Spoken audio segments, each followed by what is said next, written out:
Okey, baiklah ya, seperti yang telah dijanjikan ya, untuk pagi ini nampaknya kita pun dapat menghubungi iaitu Encik Zairul Naha bin Zakaria, iaitu pengarah ya, iaitu MC ya, yang kita tahulah ya, di mana Suruhanjaya Komunikasi dan Multimedia ya, ataupun MC sudah pun kita tahu mengenai dengan berita palsu musuh negara tidak pasti, jangan kongsi ya. Jadi kita nak bersama dengan beliau ya. Assalamualaikum. Waalaikumsalam warahmatullahi wabarakatuh. DJ Saiful. Ya, Encik Zairul Naha, sihat ya? Alhamdulillah sihat saja. DJ Saiful kita bagaimana hari ini? Alhamdulillah sihat ya, alhamdulillah. Bersiaran kita pada hari Sabtu ni ya, DJ Saiful. Ya, hari Sabtu 17 Julai. Dekat-dekat hari raya dah ni. Betul DJ. Okey, inilah ya, bila sebut pasal berita palsu ni lah ya. Ya, memang sekarang ni dah jadi orang kata favorite nampaknya ya.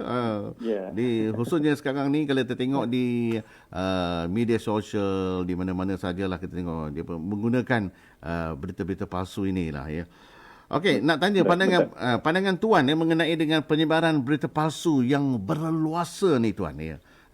Terutamanya inilah mengenai dengan vaksinasi COVID-19 ya. Berita palsu yang lain juga ada sepanjang tempoh sekarang ni. Macam mana ni tuan ni? Baik.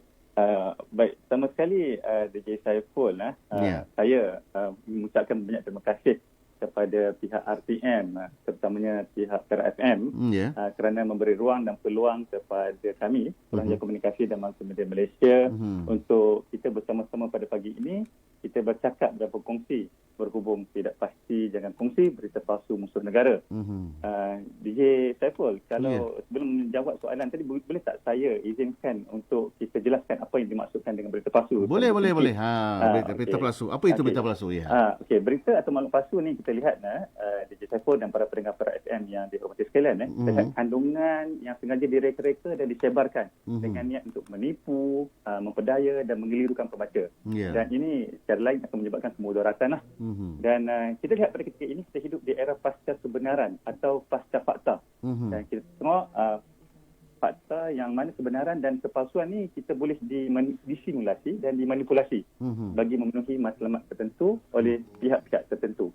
Berbalik pada soalan DJ Saiful tadi berkenaan dengan berita palsu yang berleluasa sekarang ni, kita tengok ya, penyebaran berita palsu bukan sahaja boleh menyebabkan keadaan panik dan marah, bahkan ia mengganggu kestabilan dan keselamatan negara. Dan contoh terdekat seperti yang dinyatakan oleh DJ Saiful kita tadi berkaitan dengan pandemik coronavirus dan isu vaksinasi, di mana terdapat banyak berita palsu yang bertebaran di media sosial. Yang ini boleh menyebabkan panik kepada orang awam. Dan impak yang lebih besar kita lihat, ia boleh mengganggu-gugat kestabilan dan ketenteraman dalam negara. Dan kita lihat perbuatan menyebarkan berita palsu ni, para pendengar dan DJ Saiful mengenai vaksinasi ini boleh mengundang kekeliruan dan panik dalam kalangan rakyat dan masyarakat. Dan ini secara langsung akan menjejaskan perjalanan program imunisasi COVID-19 kebangsaan yang kita tengok yang sedang berlangsung ketika ini di seluruh negara. Saya suka ingin merujuk kepada kenyataan media oleh Menteri Komunikasi dan Multimedia Malaysia, Menteri KKM yang berhormat Datuk Saifuddin Abdullah pada 11 Julai 2021 baru-baru ini, yang mana berhubung bersama cegah berita palsu. Dalam kenyataan media ini, yang berhormat Menteri menyatakan kebelakangan ini kita lihat terdapat peningkatan ketara dalam penyebaran maklumat atau berita palsu, sama ada tentang pandemik COVID-19, vaksinasi, kesihatan, isu sosial maupun politik. Keadaan ini boleh menimbulkan kekeliruan dan kegusaran di kalangan orang ramai, malah menjejaskan usaha kita memanteras penularan COVID-19 dengan berkesan. Dan Yang Menteri juga menyatakan bahawa beliau yakin bahawa terdapat kematangan pemikiran masyarakat dalam membuat penilaian berita palsu dan menyeru orang ramai untuk marilah bersama-sama mencegah berita palsu ini, DJ Saiful. Itu dia ya. Itulah ya, kalau nak kita kongsikan juga pada pagi ini tuan, berapakah kertas siasatan yang telah pun dibuka oleh pihak PDRM berhubung dengan berita palsu ini yang berkaitan dengan COVID-19 setakat ini. Baik, DJ Saiful. Ya. Bila mana kita melihat kepada perkara yang melibatkan pandemik COVID-19 ni, sehingga 11 Julai 2021, ya, sejumlah 282 ketatan telah dibuka oleh pihak Polis Diraja Malaysia. Dan kita lihat daripada jumlah tersebut, 29 kes telah didakwa di mahkamah. Dan tindakan penguatkuasaan yang dinyatakan ini diambil di bawah peruntukan Seksyen 233 Akta Komunikasi dan Multimedia 1998, Seksyen 505 Kanun Keseksaan, dan juga Ordinans Darurat Kuasa-Kuasa Perlu nombor 2 2021. Ini antara perkara-perkara atau penguatkuasaan yang dilaksanakan. Dan kita lihat undang-undang relevan lain juga terpakai mengikut fakta kes yang disiasat, dan ini tertakluk kepada kesalahan-kesalahan di bawah bidang kuasa agensi penguatkuasaan yang berkenaan. Dan untuk makluman semua, kita lihat dan semua siasatan adalah tertakluk kepada pertimbangan dan budi bicara Timbalan Pendakwa Raya, Jabatan Peguam Negara, yang mana pihak Jabatan Peguam Negara akan melihat peruntukan yang paling sesuai dalam membuat satu-satu pertuduhan bagi mana-mana kesalahan yang berlaku itu di mahkamah DJ Saiful. Okey, selain pada itu Tuan, apakah tindakan-tindakan yang telah diambil oleh MCMC dalam menangani berita palsu ini? Baik, seperti yang saya katakan tadi, pihak Kementerian Komunikasi dan Multimedia Malaysia melalui Suruhanjaya Komunikasi dan Multimedia Malaysia, kita bekerjasama dan bersama-sama dengan pihak Polis Diraja Malaysia, kita komited dalam menangani berita palsu ini, di mana tindakan tegas akan diambil ke atas mana-mana orang yang tidak bertanggungjawab dalam menyebarkan kandungan atau kita kata kabar angin atau berita yang tidak sahih. Kita lihat DJ Saiful dan para pendengar sekalian, kerajaan kita tidak akan bertoleransi, kita tidak akan berkompromi terhadap mana-mana pihak yang menyebarkan berita palsu, dan sehingga berita palsu ini boleh menyebabkan ketakutan, panik, kegusaran kepada orang awam, dan apa yang seterusnya boleh menimbulkan kekecohan dan kemudaratan pada kestabilan negara. Dan untuk makluman semua juga, berlandaskan laporan dan aduan awam, kita sebab sekiranya terdapat pelanggaran terhadap mana-mana undang-undang di Malaysia oleh mana-mana pihak atau individu yang menggunakan aplikasi yang sekarang saya rasa aplikasi yang paling dekat dengan kita iaitu media sosial lah. Kita katakan setiap hari boleh kata kebanyakan pengguna akan menggunakan aplikasi media sosial dalam kehidupan harian. Dan jika digunakan secara tidak betul dalam menyebarkan berita-berita palsu ini, tindakan penguatkuasaan boleh diambil oleh agensi-agensi penguatkuasaan. Dan ini saya nyatakan di sini juga DJ Saiful dan para pendengar, jabatan kuasa penguatkuasaan yang lebih bersepadu juga, kerjasama yang lebih bersepadu juga berlaku di antara pihak MCMC dan PDRM, yang mana satu jabatan kuasa jenis cyber PDRM dan MCMC telah ditubuhkan. Tujuan penubuhan ini adalah menerajui gerak kerja yang lebih strategik dan tersusun. Ini termasuk juga kesalahan jenis cyber dan penyebaran kandungan atau kita kata maklumat setelah laporan palsu. Di Kementerian Komunikasi kita pun ada satu pasukan yang dinamakan Pasukan Respon Pantas. Kementerian Komunikasi dan Multimedia ditubuhkan. DJ Saiful lah. Pasukan Respon Pantas ini ditubuhkan pada pertengahan Mac 2020. Ini antara tujuan pasukan respon ini adalah untuk menangkis berita palsu. Tengok tafsirnya berita palsu, dan pasukan ini ditubuhkan untuk menangkis berita palsu dan mengesahkan suatu berita, terutama dalam situasi semasa yang mana banyak berita palsu yang disebarkan dan menyebabkan keresahan dalam kalangan masyarakat.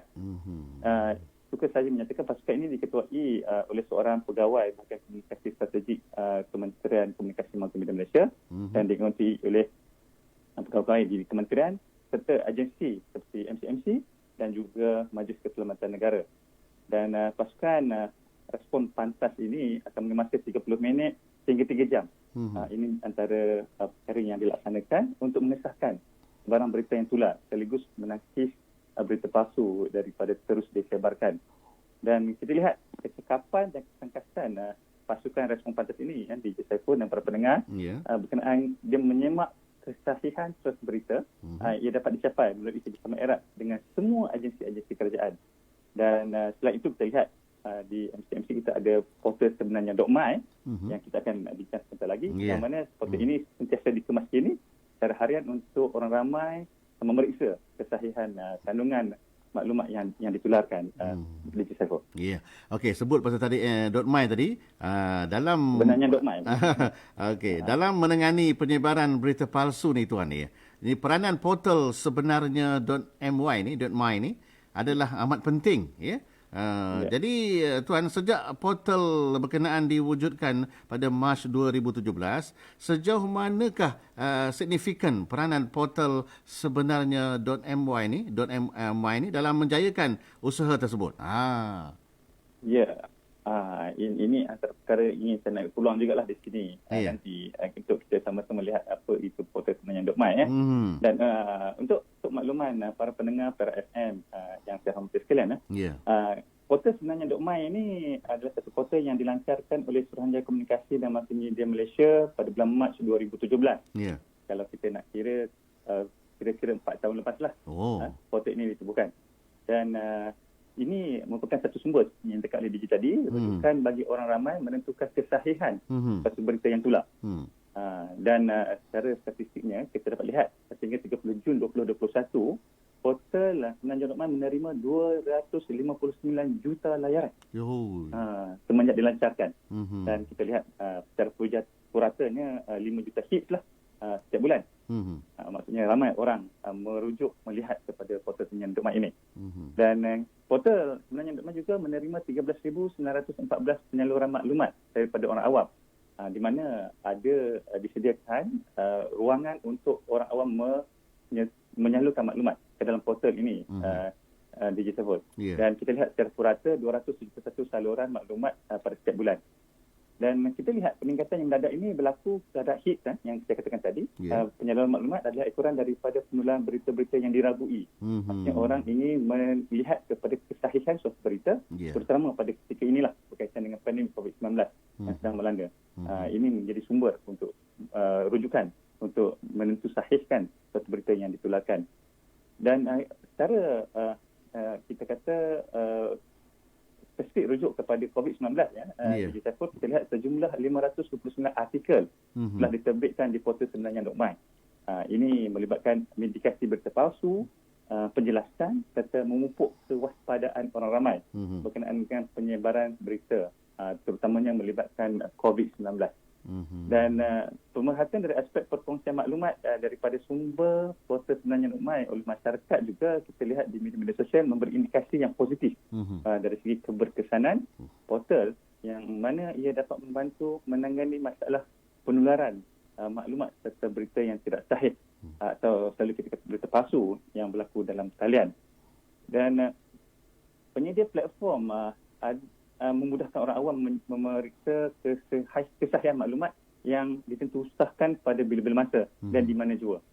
Ini yang saya katakan tadi, saya nak buat promosi. Aplikasi sebenarnya .my boleh dimak turun secara percuma di Google Play Store dan Apple App Store.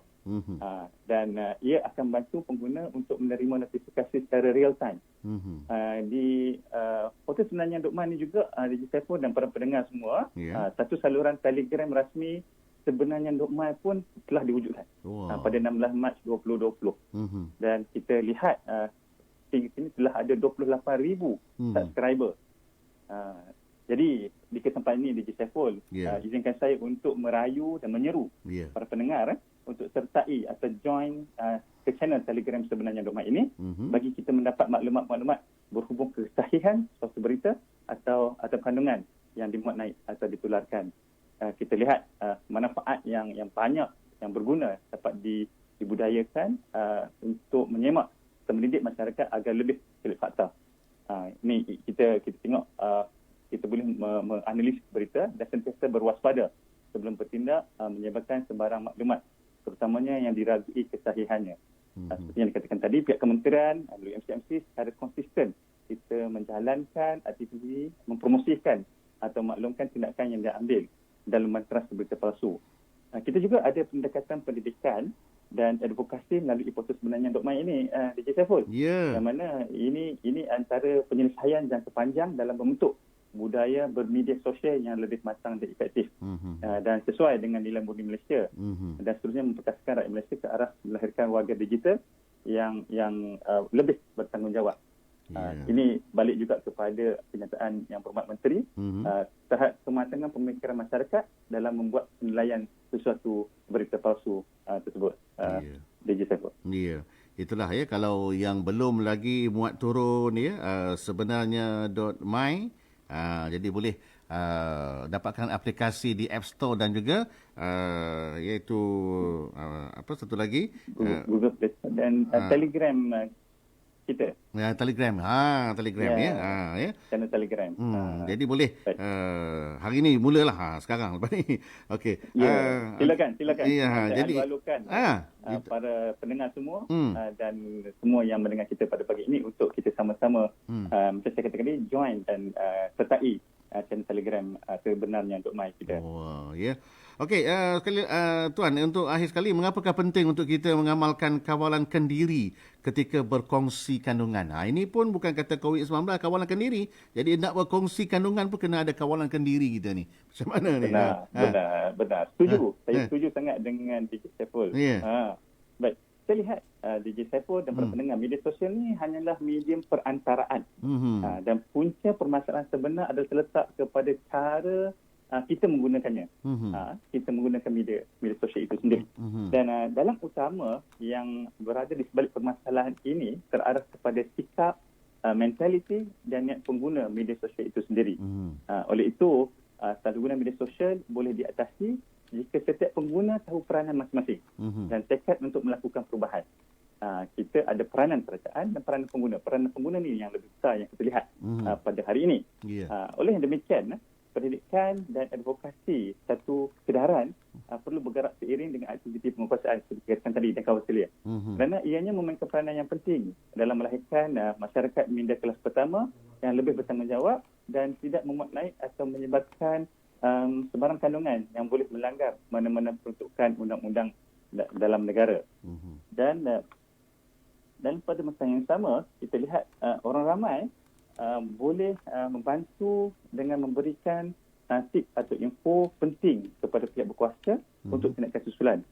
Ini pun antara perkara yang boleh dilakukan oleh pengguna dan kita lihat tidak rugi sebagai rakyat Malaysia untuk membantu pihak berkuasa.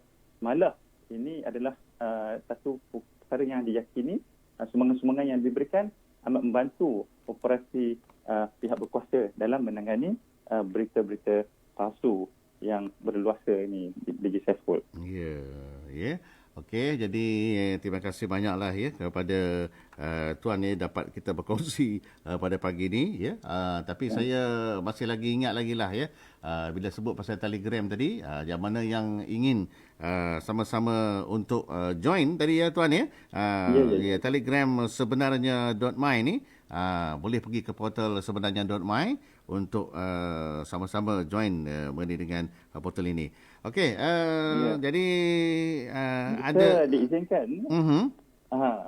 Encik Saiful, diizinkan jika saya ingin ini kita kata sebagai satu nasihat peringatan bukan kepada orang lain, kepada diri saya sendiri dan juga kepada pengguna media sosial. Betul ni nasihat Tuan baik, secara keseluruhannya apa yang dibincangkan pada pagi ini, kita lihat berita palsu ni ada satu perkara yang cukup serius dan ia menjadi satu topik yang dibincangkan.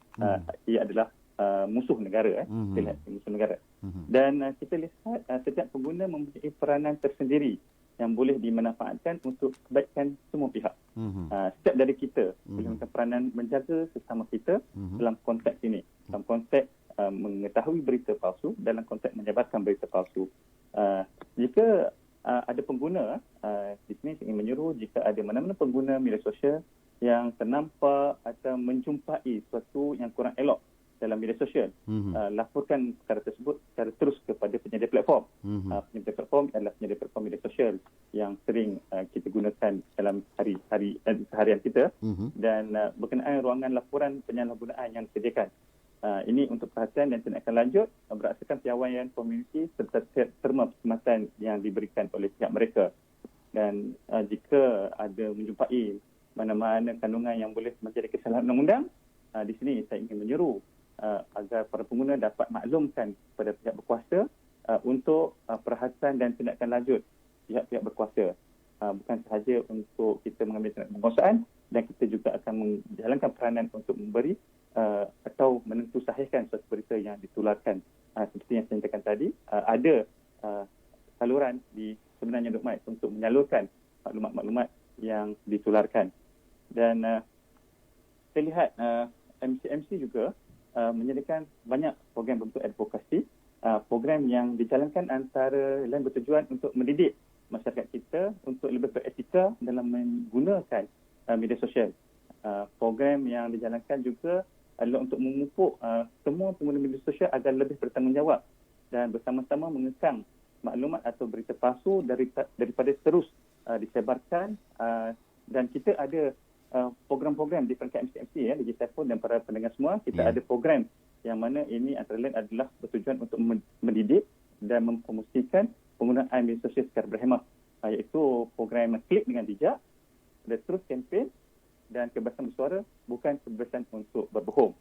Ini dan juga Malaysian ICT Volunteer MIV. Ini antara perkara-perkara yang ingin saya wawarkan dan ingin saya lontarkan di sini untuk sama-sama kita memberi bertanggungjawab dalam menggunakan media sosial dalam menularkan atau kongsi satu berita. Dan akhir kata Digital Phone dan para pendengar para FM sekalian, satu pesanan daripada pihak Suruhanjaya Komunikasi dan Multimedia Malaysia, stay safe, kita jaga kita, tidak pasti jangan kongsi. Itu daripada saya, Digital Phone. Tidak pasti jangan kongsi.